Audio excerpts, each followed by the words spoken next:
what's up, y'all? It's Big C's. Welcome back to the Gritty Philly podcast. Appreciate everybody for tuning in last week. You know, it was a very heartfelt, very powerful episode where we was talking about Xavier. My son was a real, big part of my life. This podcast, again, would not be here without him. I thank Buck for coming on and being that special guest interviewer for me so I can be able to tell Xavier's story. Now, this episode, we have a real Philly gritty person coming on who's been very important to the city of Philadelphia. And it is the founder of Empowering Cuts, Joshua Santiago. I do appreciate you coming on, brother, and being here. Me and you, we go way back to high school. So, yeah, I mean, it's a blessing to even be able to do this with you, and definitely with what you've been doing out in, the city, traveling, doing what you do for the homeless, it's really important because a lot of people look at homeless people like they're not nothing. And, you treat everybody with respect. You treat everybody great. And, again, I want to, appreciate you and welcome you to the podcast. Yeah. Thank you for having me. I truly appreciate it. But first thing first, my condolences to you, your entire family, bro. I just, man, I lost a son as well, so yeah. I feel that, bro. And again, sorry for that loss as well, son. Thank you. Oh, man. But again, it's been, such a, hectic, ride with everything, and I want people to know who you are, as a person, what you do, and everything like that. So who is Joshua Santiago to everybody? Let everybody know who you are. Thank you again, man. I appreciate it. But my name is Josh, founder of Empowering Cuts, a nonprofit organization based out of Philadelphia. And I travel the country and I provide free haircuts for individuals experiencing homelessness. I've been doing this now for the last 10 years of my life.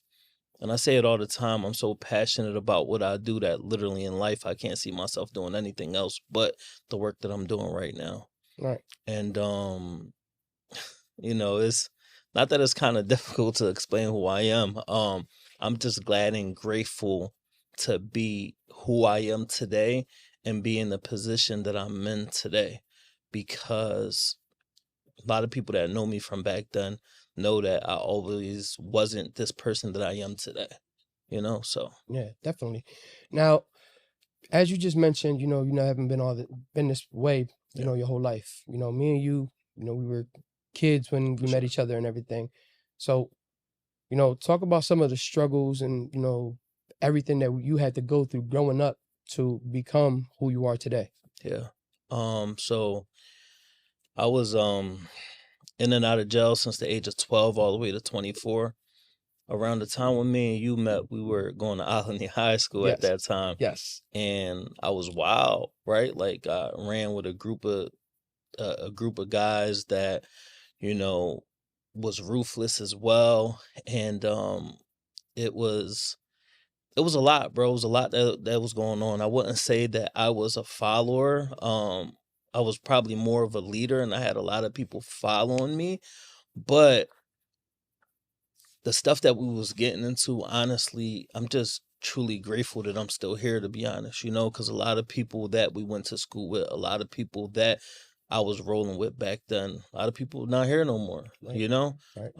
So again, I'm just glad and grateful that I'm in the position that I am in today. But again, right, like I grew up in Huntington Park, Fifth and Cayuga, in that area. And my dad raised me. My mom, she's always been a addict my entire life.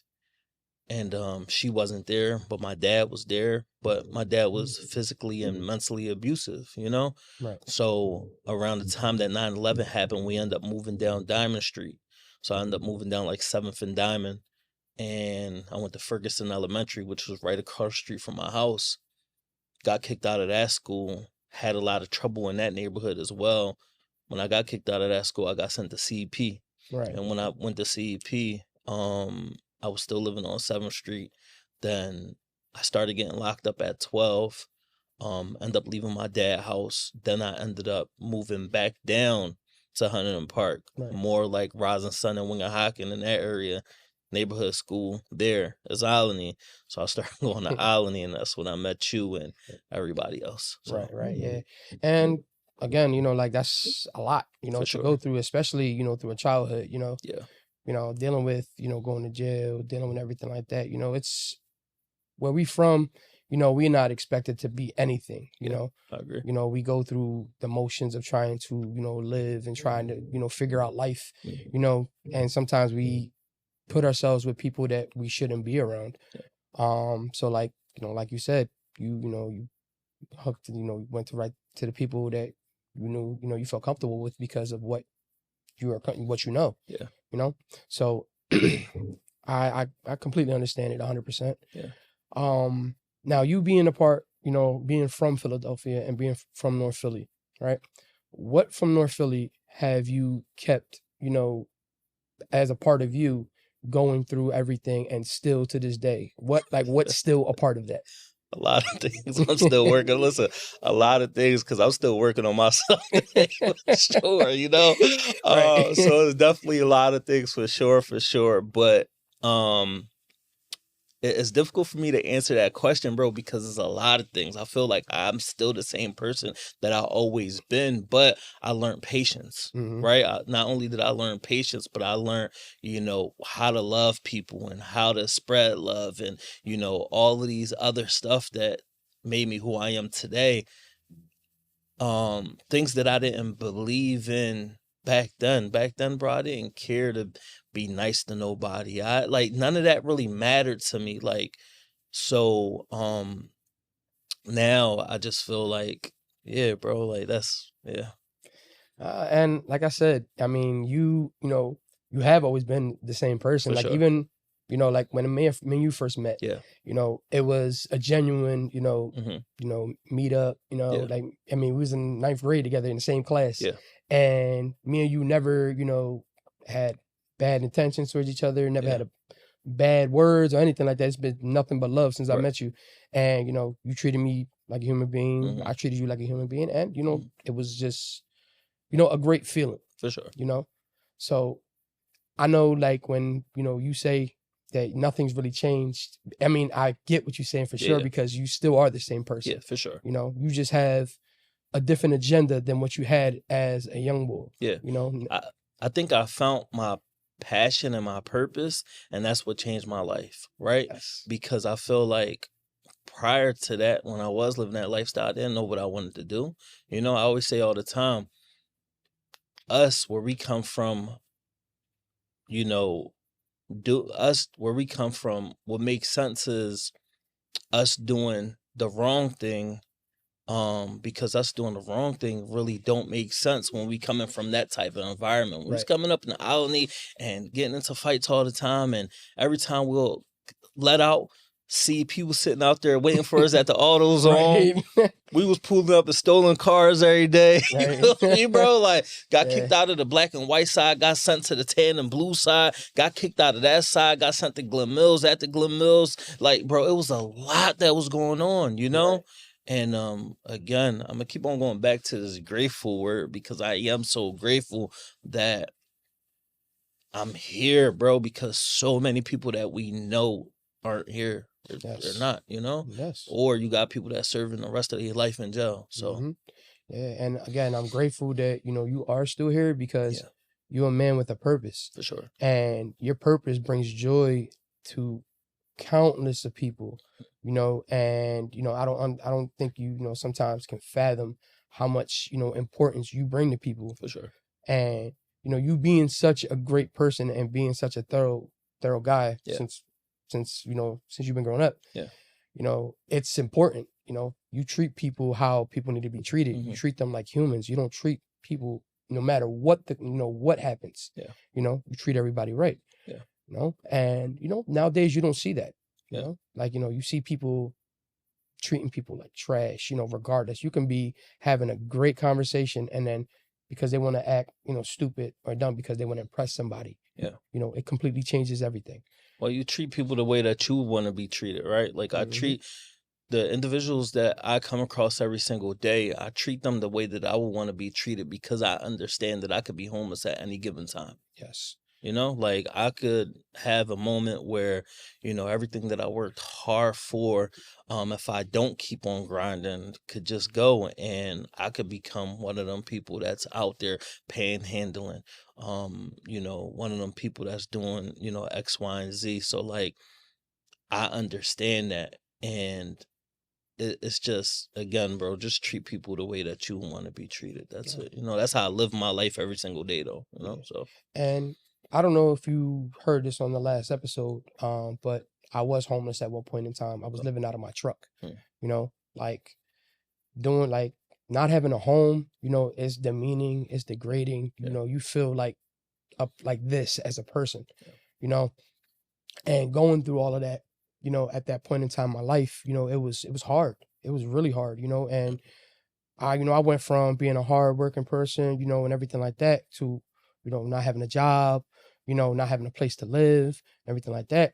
And, that it is demeaning. Like I said, you don't feel like a person. You feel like just nothing. Yeah. So, me getting back on my feet, because of me, making sure that I'm doing the right thing for myself and, cause I had kids, and being homeless, like you can't have your kids being out in the streets, so I had my son and my daughter, to think about and try to get back on my feet, bro. Sure. And, that's why like a lot of people don't understand, like when it comes to being homeless, like it's a big thing. And that's why I respect you so much because people look at these homeless people like they're nothing, like they're garbage, trash, bro. And they're not, bro, because anybody can be homeless, like you said, at any point in time. It just takes one point in time that God to humble you and, for you to understand everything going. I agree. Now, I agree. Now, again, being that what I just said, people, treat, people treat people how, like the homeless people, like they're invisible. How is your stance on people on that, on how people treat homeless people to be invisible and, like they don't matter? Like how's my stance now on that, or like when I first started empowering cuts, like Well, so overall. Okay. Everything that you said is right, because the majority of the people that I converse with, a lot of people, they're just happy that I'm talking to them. If I don't have money on me, which I don't think anyone carries money on them no more, like, Right. everything is cards. If I don't have money and I'm going inside of a Wawa and I'm asking them, yo, if you want something to eat, I got you. But if not, I don't really have cash on me. But even if I stay there for 5 to 10 minutes and just converse with that individual, that's just as important, you know? So that's something that I noticed. And I always say it all the time. Besides the haircuts that I provide, the most important thing that I do is get to know them individuals for who they are while they're sitting in my chair. I build rapport with them individuals. Me and a lot of them are locked in like family. They call me 1, 2, 3 o'clock in the morning for whatever it is. They know that I'm there and I'm getting out of bed to go make sure that they're okay. Right. If one of them need to go inside of a treatment facility at 1, 2, 3 o'clock in the morning, they know that they could call me and I'm gonna take them. So all of that happened from me building relationships with them because I treat them like I would treat my brother or I would treat my sister, So like all of them individuals in Kensington, they family. Every time I pull up, they already know what car I'm pulling up in, or if I pull up, they show me so much love. Right. Majority of the time when I do go down there, even if I'm not cutting hair, I'll go down there just to make sure that they're okay, Right. So And, a lot of times that's all they need is just I agree. somebody, being there, showing that they care, what's going on in their life. Because a lot of people that's down here, they don't have nobody. So They don't that's have why they anyone. resort to drugs. That's why they resort to living out on the streets because they don't have nobody. Yeah, well, a lot of them, they don't have nobody because you do have some people that did burn their bridges with all of their family, Right. So for you to go down there and provide a free service to them and make them feel good about themselves and be locked in with that person and give that person hope and that person know that if they need you for anything, they could call you, and the majority of them got your number on speed dial and they know your number more than they only know your number. You feel me? Right, Like I right. know people that call me all day because they don't know anyone else's number. They know my number because they memorized my number. So they call me all the time, and it's okay that they do that. But Right. again, to what you were saying, bro, that all came from me being who I am, treating them like they matter because they do matter, and just loving on them, like just loving on them, bro. I'm going out there, I'm providing a free haircut, I'm talking to them. If I got money on me, I'm giving them money. If I got food, I'm giving them food. The majority of the time after they get a haircut, I'm popping my tent so they could change inside of this tent into some brand new clothes, brand new underwears, brand new white beater, brand new socks, brand new sneakers. You feel me? Head to toe. Right, right. Coming out that tent looking good every single Yes. time, And I do that because it builds confidence. But I care, bro. Like, I love these people. I swear, bro. Like, I love these people so much. And as I said in the beginning, I literally can't see myself doing anything else but this. I Yeah. can't. And again, what you do is beautiful, bro. Thank you. You treat people with respect, regardless of what they're doing with their life. They can be sitting on the corner, Yeah. just asking for change. For sure. But like that, what you're doing is important. Because nobody treats these people good. For you to go down there and make a change, and make people feel good about themselves. Because you have multiple videos where you showing people them after they have their haircut. You see their demeanor before they have their haircut, and they're just like, and then when you get, they see the haircut, and it's just like they're brought back to life. Yeah, for sure. So like I seen the one where the boy was just like, he was just looking at himself and he was like, oh my God, and he was just like, and like you have multiple videos of people showing you their appreciation and showing how much life you bring back to them with just a simple haircut and talk in a conversation, so Yeah, with bro. that, I like I said, it's amazing what you're doing out here, and I really hope people understand that these people are human. Yeah. And and I hope people respect what you do for these people. Thank you. Yeah, no problem. What are some of the greatest conversations you have with with some of these guys?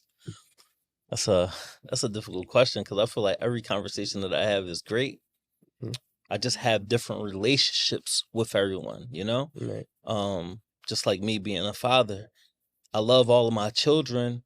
I just have a different relationship with all of my children because I juggle so many different personalities, and that's how I look at the individuals that I service.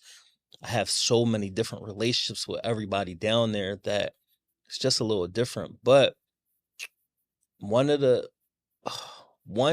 conversation that shaped everything for me when it came to empowering cuts was a conversation with some man. I don't even remember his name. It was in Dallas, Texas.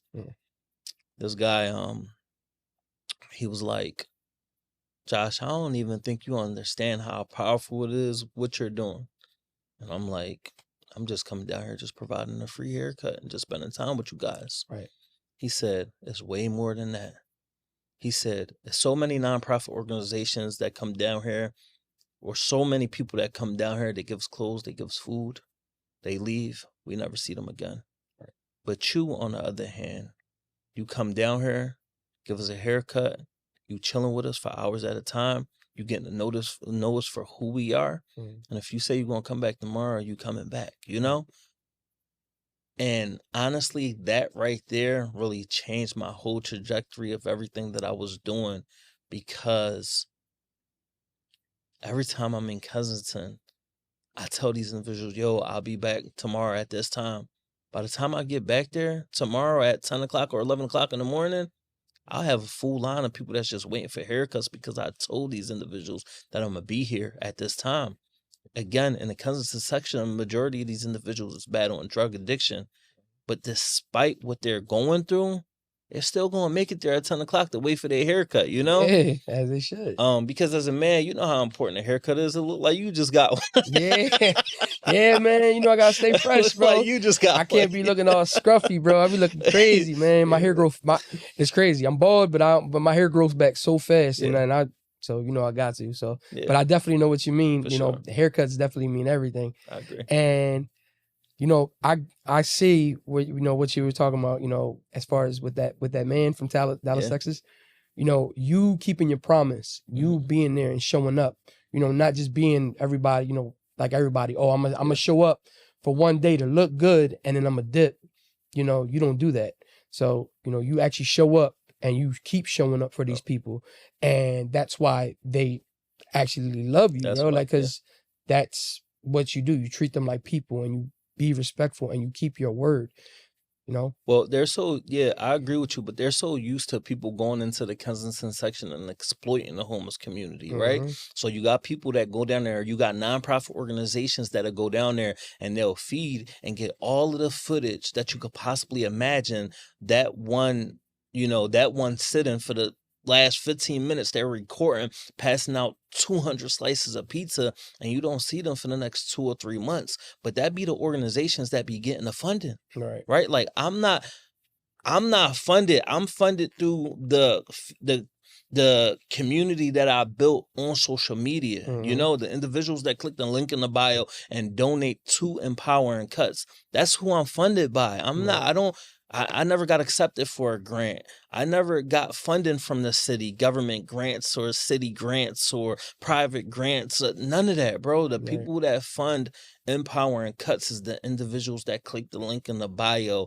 And I'm just glad and thankful that I was able to grow such of a large following throughout all of my social media platforms, Yes. So super grateful for that. But back to what I was saying.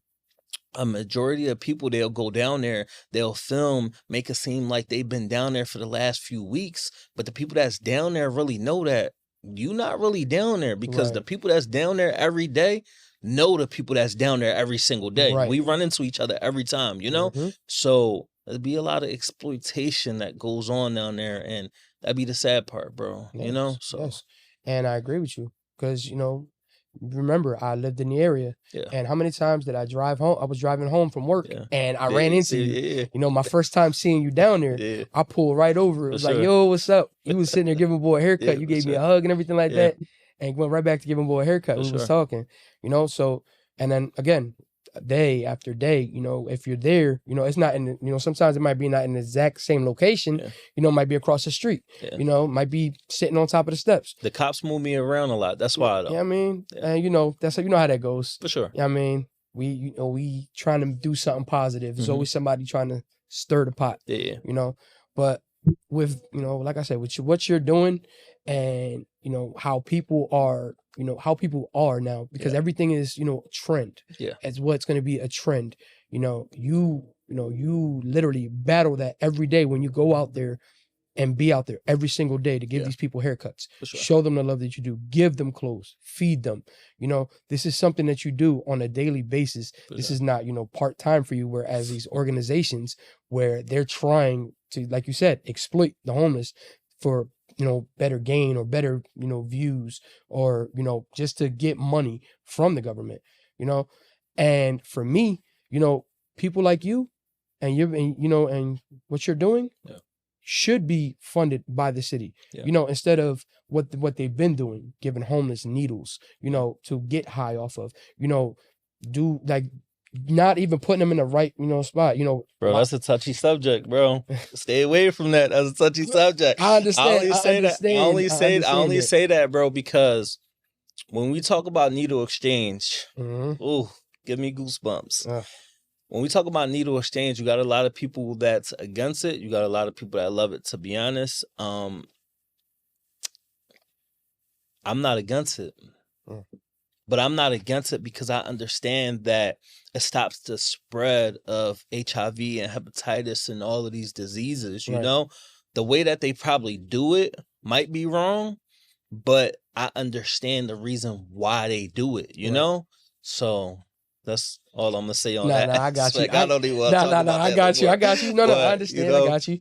Yeah, no, and you're right. That's but it could be more that the for city sure, does I agree. for the homeless. I agree. Like, come on, you built a multi-million-dollar U-Haul facility on Kensington and Lehigh. Right. If I live in the area, I'm not storing my stuff inside the storage unit. So what are you doing? Right. We could have built a multi-million-dollar shelter or Mhm. something for the community right there, right? When the homeless community, when I first started cutting here in Kensington, regardless of me always being in that neighborhood growing up, because I had family that lived in that neighborhood, Right. my grandma, my aunt, everybody lived in that neighborhood growing up. And when I first started cutting hair in Kensington, it was 10 years ago because I've been doing this for the last 10 years.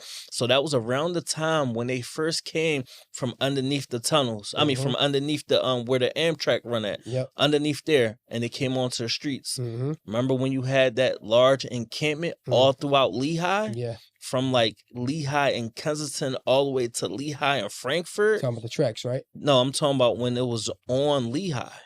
When they had all them tents lined up on Lehigh. Yeah. Okay, yes. Yeah, so I that was remember, after yes. that was after the tracks. After they got kicked out of the tracks, they ended up coming up to the streets. Right. And when they came up to the streets and they had all of them tents, bro, you had people coming to Philadelphia all over the world just to witness what was going on in Kensington. Yes. Around that time when that happened, that was like that for a minute. And then they ended up giving everybody you guys only have 30 days. After that, this is considered, trespassing. You could get locked up. That's when the homeless community went from Lehigh, started spreading out throughout the entire Kensington. A lot of people, got a lot to say about the mayor. To be honest, bro, that's the cleanest that I ever saw Kensington in my entire life. I can agree to that. I can Bro, definitely agree to that. That's the cleanest that I ever saw Kensington my entire life, bro. Like, it's they got the cleaning trucks down there every single day. Just on the weekends, they not out there. You got so many nonprofit organizations that's down there. You got Needle Exchange, you got Wound Care, you got, you got the Sunshine House that Roslyn utilizes that as a day center for the homeless. You have Prevention Point that do a million things for the homeless community down there. You got Rock Ministries. You got me out there providing free haircuts. You got the AA meeting spot on Kensington and Somerset. You have, the Grace Project, I think, that come out and they do showers for the homeless. Bro, the list goes on of how many resources is down there. So a lot of people will sit here and say, oh, Kensington this, Kensington that, but that's where the resources are at for individuals that's homeless. Right. Bro, I know people that I cut that sit in my chair at times that have housing through like, certain programs, but they prefer to still sleep outside. But they got housing. Right. They got a crib, they got an apartment, but they choose to sleep outside. But that's a whole different topic, because that's just like individuals that rather sleep outside instead of going to shelters, right? A lot of people, bro, they don't be with them shelters because them shelters is dangerous. Yes. You got people in them that's battling severe mental health. You got people that's battling drug addiction. You got people that's in there and you putting everybody together. Come on, bro. Right. And then you got to get kicked out at 5:30, 6 o'clock in the morning so they could clean the facility. And then you got to be back in by 8 o'clock. And if you're not back in by 8 o'clock, 9 o'clock, you got to sleep outside anyway. Right. So it's just like just a battle, basically, that it's a never ever ending battle. Yes. And man, that's crazy, man. Yeah. Bro. And like I said, like me, I've lived in the area, and I'm actually moving back to the area. Okay. So I've never had an issue or problem being in this area. I grew up here. Sure. This is where we're from. Yeah. So seeing this on a daily basis, it's crazy. Like I've interacted with homeless people when I lived in the area 2 years ago. Yeah. And sometimes I give people water, sometimes I give them food. Yeah. 'Cause like I said, it's people.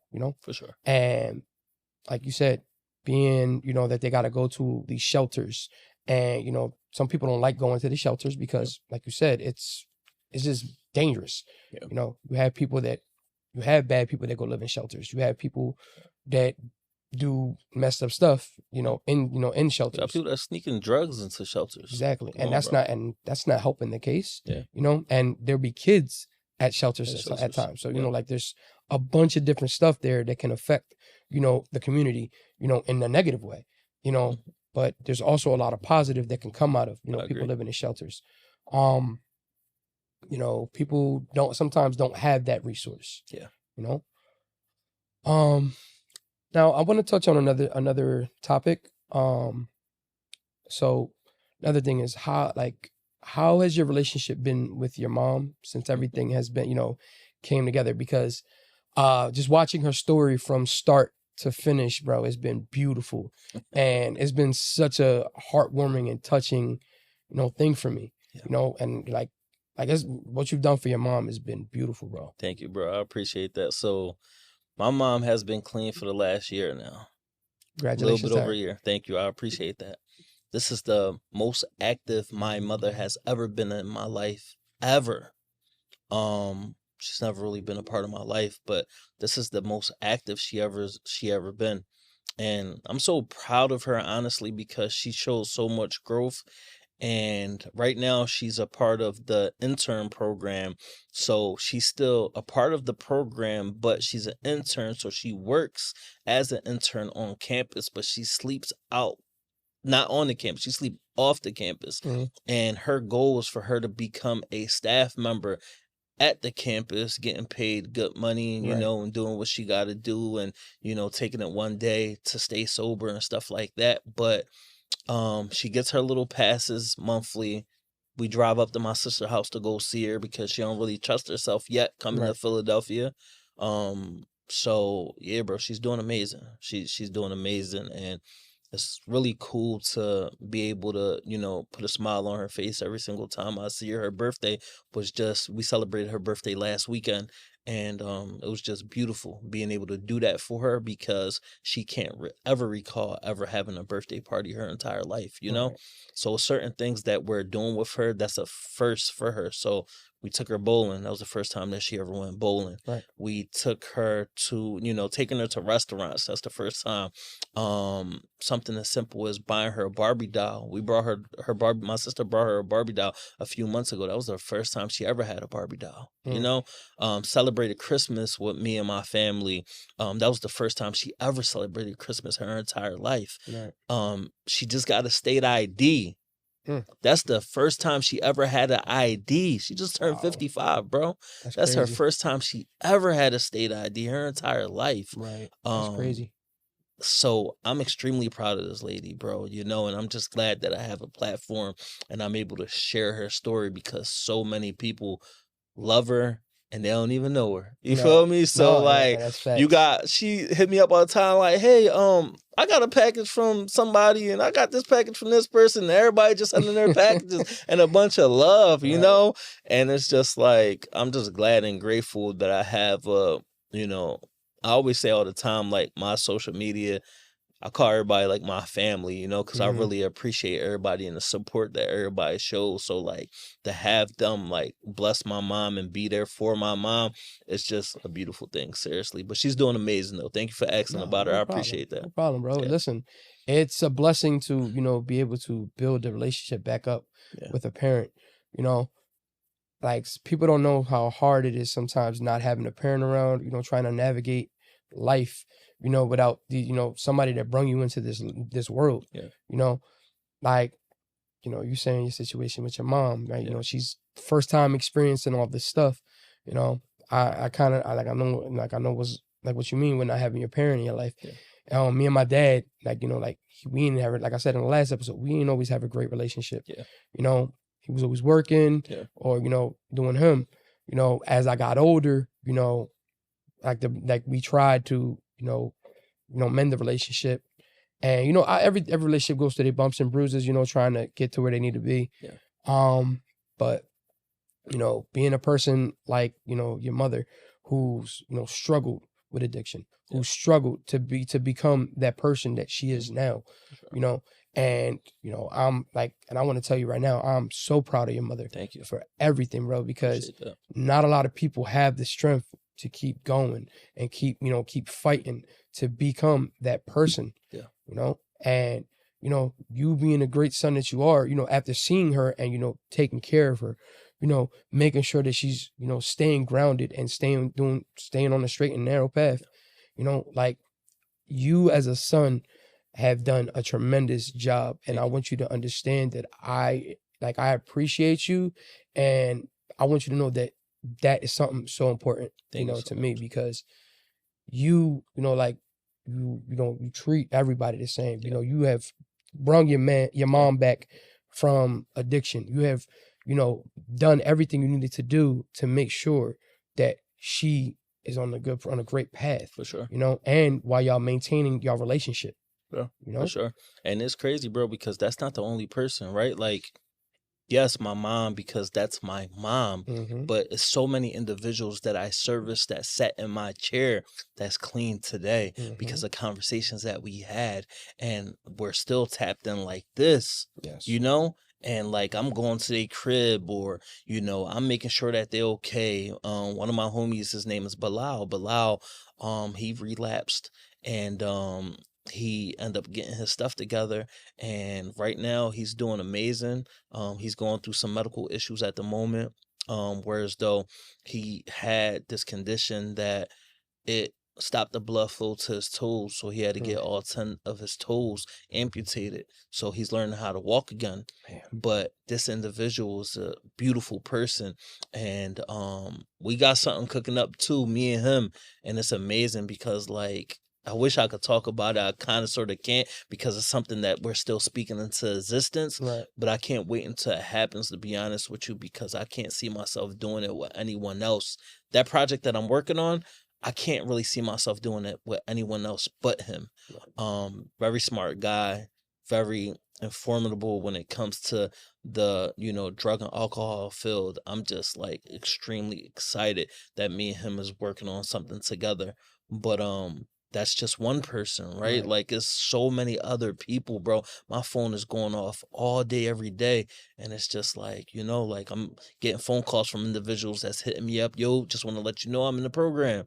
All right, cool. Just like I told you, I gave you my word. Once you get into the program, I'm going to buy you a bunch of clothes. I'm going to buy you hygiene stuff just so you could be comfortable, so you don't have to worry about reaching out to anyone. And Right. once you're about to be done the program, please, let's come up with a plan so I could get you inside of a sober home outside of the city, so you could focus on recovery, bro, instead of coming back in the city. Because we know if you had an addiction for the last 15, 20 years and you coming back into Kensington, we already know what's going to happen, bro. We have to take you out of this situation. Let's put you in a sober home in Pottstown. Let's put you in a sober home somewhere in PA, but it can't be in Philly, just so you could get your stuff together. You feel me? Yep. And yeah, bro, so many people, bro, that I'm able to help. So many people, again, that I built relationships with. So, again, I'm super proud of my mom. I really am. She came an extreme long way. But I'm proud of everybody else, too, So, No, definitely. And, shout out to everybody yeah, who is doing great, on the road to recovery, yeah, for sure. I want everybody to know, like, I'm proud of you. Josh is proud of you. For sure. We're here to, make sure that your story is told, because with him telling your story, with what he's providing y'all, it's a blessing, Yeah. and we want to know that your struggles and your trials and tribulations, once you go through, is not go unnoticed. And, we, appreciate y'all keep fighting to keep going through everything. For sure. Taking it one day at a time, for sure. It's facts. Now, being with you, dealing with everybody, all these people, different people, like you said, you got to navigate through different personalities every day. How is that, affect, or go along with, you being a father? Because that's a good question. I mean, bro, I just had this conversation with my daughter this morning. My daughter, Jocelyn, she's 13. And we just leaving Checkers. And I'm like, Josh, let me ask you a question. We play all the time. And I'm like, how can I be a better dad? She was like, if you spend more time with us, because you spend more time with the homeless people than you do your kids. and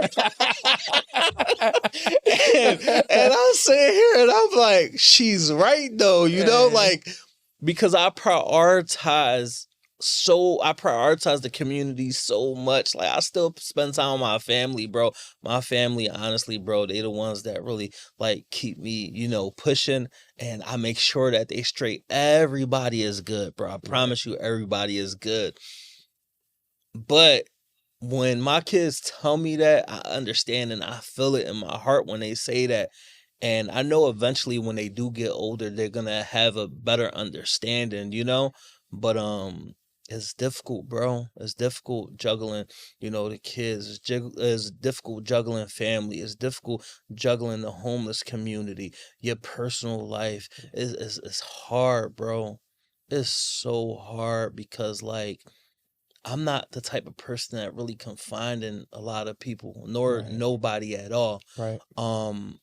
I'm like one of them guys that just roll with the punches, just like a lot of us are, Mm-hmm. and we load up our plate with a bunch of stuff. And at times, bro, I find myself extremely overwhelmed. I'm going into the community providing free haircuts. I'm coming home chopping up content so I can post on social media. Doing all of the editing.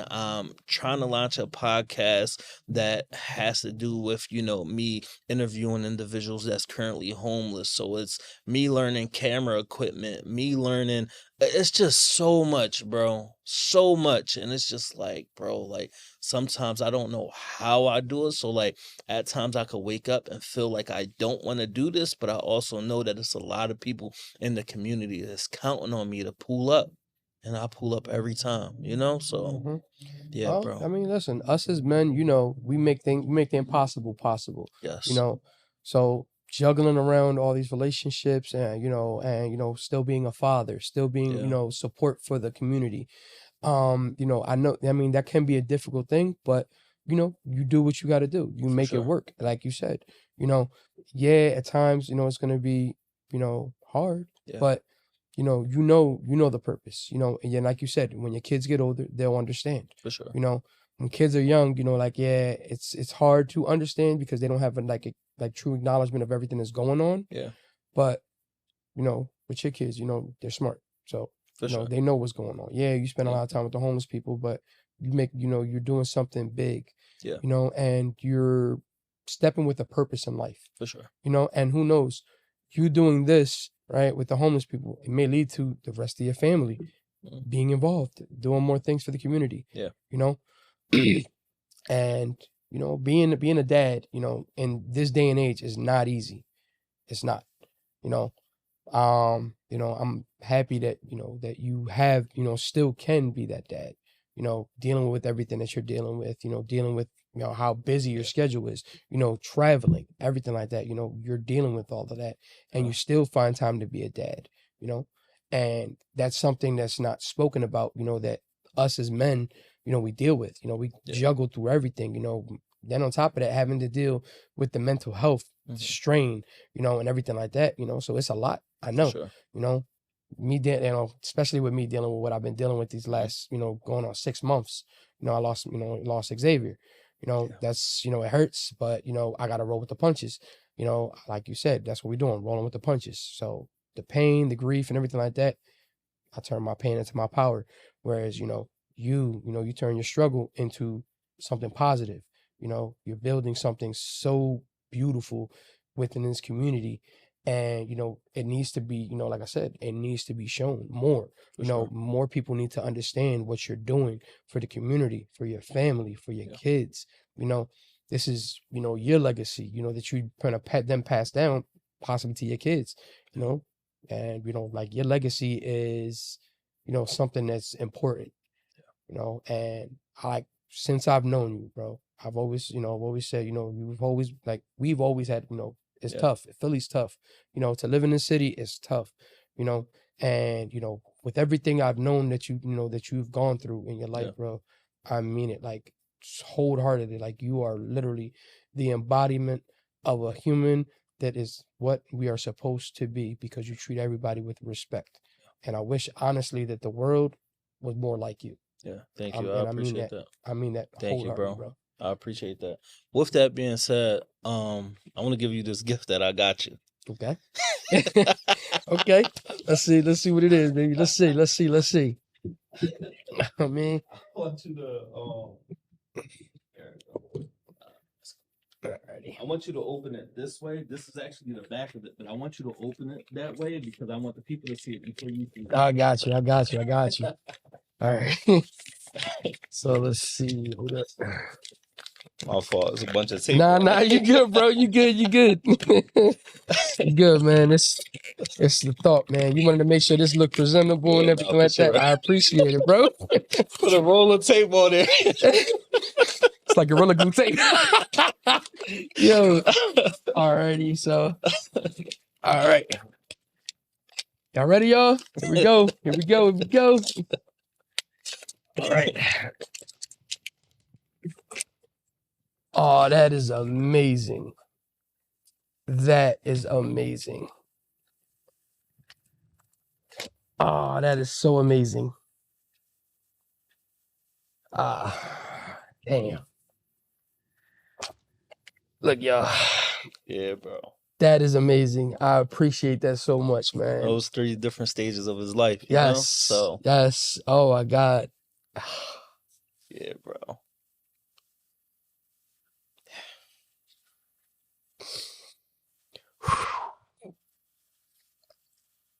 I appreciate it, bro. You're welcome, bro. I really you do. already know.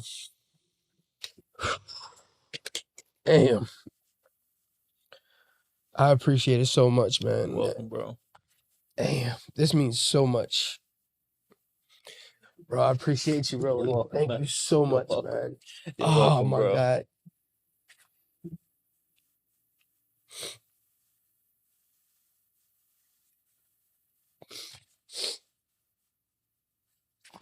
And again, apologize for the crying, man, but it's been an emotional day for me already. Yeah. So Yeah. Just seeing this, man. Oh my God. Thank you, man. I Yeah. Damn. I love this. I love this so much, man. Oh.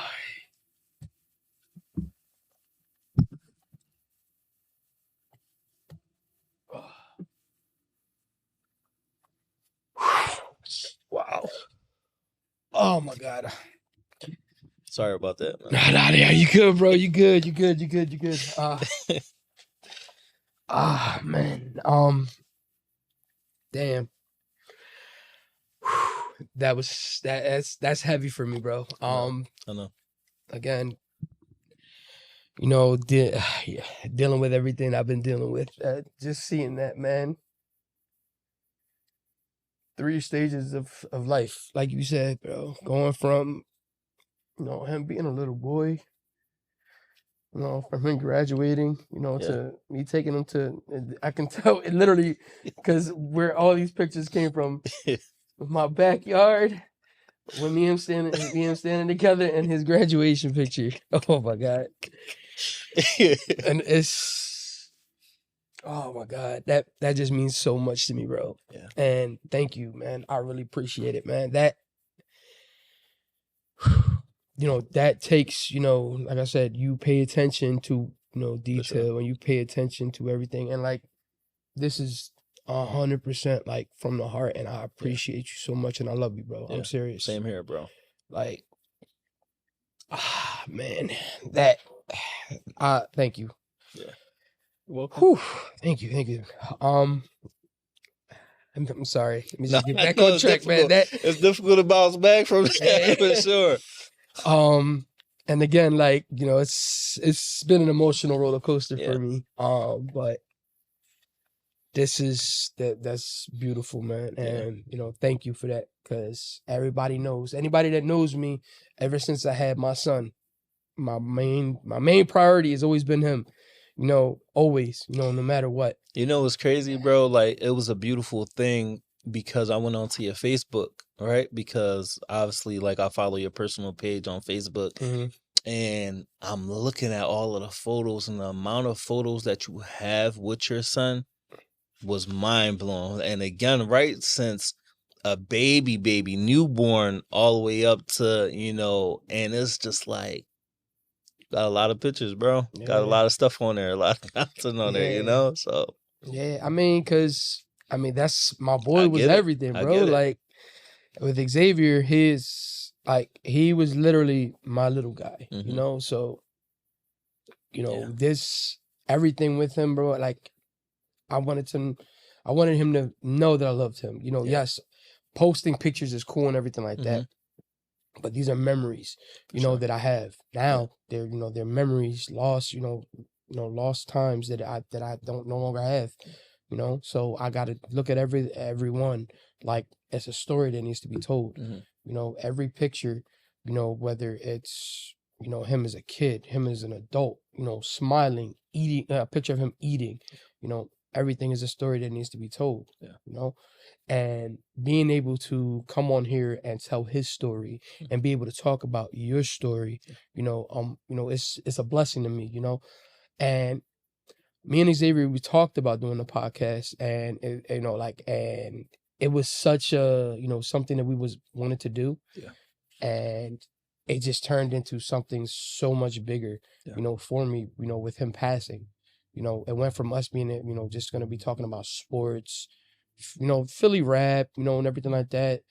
But, like with what happened to him, this podcast has gave me a bigger purpose, you know, and my purpose and, for this is to keep his legacy alive, you know, bring everybody on here to talk about their story, Yeah. Let their legacy be known, Mhm. because a lot of people, social media, could blow anybody up, but it's different hearing from a perspective of somebody who's actually on here and in it, you know, being able to talk to you about your mom, being able to talk to you about these multiple people, in your life that you meet on a daily basis, Yeah. and see the impact that you've had on everybody already as it is, Yeah. coming from where we've been, coming from the streets of Philadelphia, we, nothing's ever, easy. It's what you make out of it, Yeah. And, you took everything that's been thrown at you and made something so important to life in the city of Philadelphia. And, and like I said, you've always been a stand-up person, Yeah. always been a stand-up guy since I met you. Never had any issues. Me and you was always, good. You always laughed, always was always straight. And, like you doing this, just makes it even more of a reason, like I said, why you are such a great human being, bro. And, like it doesn't take that much to, care about somebody or not or be nice or anything like that. And, like I really do appreciate this. Yeah, no, listen, So you're welcome, bro. The thing here, bro, is that I get so many people that reach out to me for a podcast, is right? When you reached out, it was a no-brainer. I got back to you like that. But I got yes. back to you like that because I understand the importance of supporting each other, right? Mm-hmm. And the fact that me and you knew each other forever, I wanted to support what you had going on because you want to support what I got going on. Yes. Bro, me being here really means more to me than a lot of podcasts that I ever been on, right? From me being on Good Morning America to me being on NBC Nightly News to me doing stuff with Toyota, me doing stuff with Snipes, me doing stuff with, Revolt TV, me doing stuff with all of these huge platforms. That's cool. But me being here means more to me because me and you actually have a relationship, Yes. And again, I appreciate the opportunity of you just giving me a platform to tell my story and it be a natural conversation and not something that's like scripted and written up, Yes. So I appreciate you, man, No seriously. doubt. No doubt. And, again, you got, I got to write questions down just to make sure, like what I'm going to talk to you For about and sure. everything. But as you've seen, all the questions I got on my phone been down this whole time, because it's been a natural thing to just For talk to sure. you, bro. Because For like sure. you said, me and you have that relationship. Yeah. So it's not like where me and you don't know each other, where Yeah. I got to figure out what to talk to Yeah. you about. No, I can talk to you about everything that's going on. Yeah. I can, and like I said, we can resonate with each For other. sure. So, with that being said, like I said, I appreciate you, bro. I really do. One more thing I want to ask you, man, is with everything going on, and you living, you going through life and everything. what's next for Empowering Cuts? What's the next big thing for Empowering Cuts? So I haven't got my money yet from Good Morning America. So I'm waiting for our money, so that's what I'm waiting for. But I'm thinking about opening up a studio and having a studio, something that I could utilize to, shoot some of my, YouTube content that I want to shoot, and also bring people in to get service, but like a luxury service, right? So like not only just provide the haircuts that I provide outside, but also bring people in so I could shampoo their hair, hot steam towel, steamer, clean their face pores, partner up with cosmetologists to have the space so cosmetologists could come in and, pamper females as well. Right. So I want to utilize that space specifically for that. So that's one of my next goals. Besides that, hopefully by the end of the year, I want to downsize my mobile barbershop. So I know we haven't spoken on the mobile barbershop, but the mobile barbershop in 2020, during the pandemic or around the pandemic, my goal was to purchase an RV. I was able to do that. I paid $2,000 for my RV through somebody that I know, which is another nonprofit organization that actually helped me become a official nonprofit organization, because they awarded me a humanitarian award, and attached to that was a check for me to get in contact with their lawyers so they could turn Empowering Cuts into an official nonprofit 501c3 organization. In the midst of us talking, his sister had a RV for sale that she was trying to sell for $2,000. That was already gutted out completely, because her goal was for her to turn that into a hair salon. So I was able to purchase that $2,000, created a GoFundMe. My initial goal is to raise $20,000. I surpassed that. I raised over $120,000 for that project. It's a fully converted RV into a fully furnished mobile barbershop, one shampoo bowl, 2 barber chairs, a bathroom, a lounge area, couch, TV, refrigerator, coffee maker, everything that you could ever imagine. So when these individuals come onto the mobile barbershop, they feel at home, because something as simple as me giving them the remote and letting them change the channel means so much to them. They enjoy that because they haven't done that in so long, you know? So my goal this year is for me to downsize, probably like a Sprinter van, and start the conversion of that, so I could start traveling with this Sprinter van, because it's difficult for me to travel with the RV that I have now, because it's very outdated and has a lot of issues. So I don't even trust taking it anywhere else besides just Kensington, local, so that's one of my goals. And I want to say my last goal, one of my idols, somebody that I really look up to, I really don't care for ever meeting anyone else, but one of my idols is Steve Harvey. Right? And my goal this year, hopefully, fingers crossed, by the end of the year, is for me to possibly be on his TV show, podcast, or even if I just get to meet him, so that's one of my goals too. So all right. Well, yeah, no, that's a good goal, and I mean, there's a lot of good goals for sure, to downsize, and so that way you can do more traveling, and you can impact more people in the U.S. and not just in Kensington.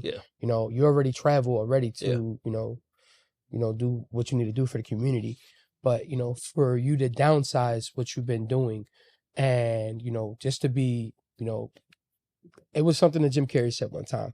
If you're not willing to downsize your life, for a better future, you're never going to be successful. So, him saying that, that's something that's, when you talking about downsizing, that's a big thing, and like I said, I think it's a great idea to downsize, and do what you need to do, because that is going to spread Empowering Cuts all over. Bro, I want to get a mobile barber. I want to get a Sprinter van converted into a luxury mobile barbershop and be like, for the next 30 days, I'm on the road. Mm-hmm. We traveling. We stop every single day. We stopping at a different city. Right. Might be sleeping at a hotel at nighttime, but every single day we stopping at a new city. Like, Mm-hmm. that's something that I want to do, bro. Like, I just want to be able to, travel to these inner cities because, as you know, the homeless community everywhere that you go is in the hood. Yes. Everywhere that I go, bro, in bro. Chicago, I'm staying in the hood in Chicago. San Antonio, Texas, I'm staying in the hood. Dallas, Texas, I'm staying in the hood. Vegas, I'm staying in the hood. LA, I'm staying in the hood. Bro, all of the places that Atlanta, I'm staying in the hood. Everywhere that I go, bro, I'm in the hood because that's where the homeless community is at. Right. And I'm able to build such beautiful relationships everywhere that I go. And I'm smack dab in the hood. Like, people like, bro, you gotta take that hat off in LA, bro. You can't wear that black hat with the P on it because that stands for Peru. I'm like, bro, this is just a regular Philly hat, but there you can't do that. Right. No. You feel me? So, like, but still, even in the midst of that, everybody loves me everywhere that I go because they know that I'm there with good intentions to do something that's good, you know? So. All right. Well, you know, I mean, I think it's a beautiful goal to look forward to. For sure. You know, and again, we're meeting Steve Harvey. Yeah. You know, that's definitely a goal, you know. Yeah. I mean, that's your idol, you know, that's somebody that, you know, that you look up to. For sure. You know, where and I feel you on that because I mean my idol unfortunately passed away. My idol was Kobe. Okay.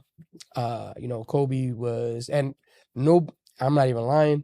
When Kobe passed away, bro, I cried like a little girl, bro. Like it was like you lost a family member because you know Kobe's from the outskirts of Philadelphia, but you know, like he's from Philly. Yeah, Philly. You know, and you know, like it's so much that you know he did. You know, and you know, all over the world, you know, everybody thinks, you know, that he was such a bad person or anything like that because of basketball. But in all reality, you know, Kobe was a beautiful human being who had a lot to do in the community, you know, with, you know, giving kids in China sneakers and showing them like, you know, like showing them basketball and showing them how to, you know, be this, you know, and he was one of them people that, you know, if the job's not finished, he's not celebrating. Yeah. He's going to keep going hard, you know?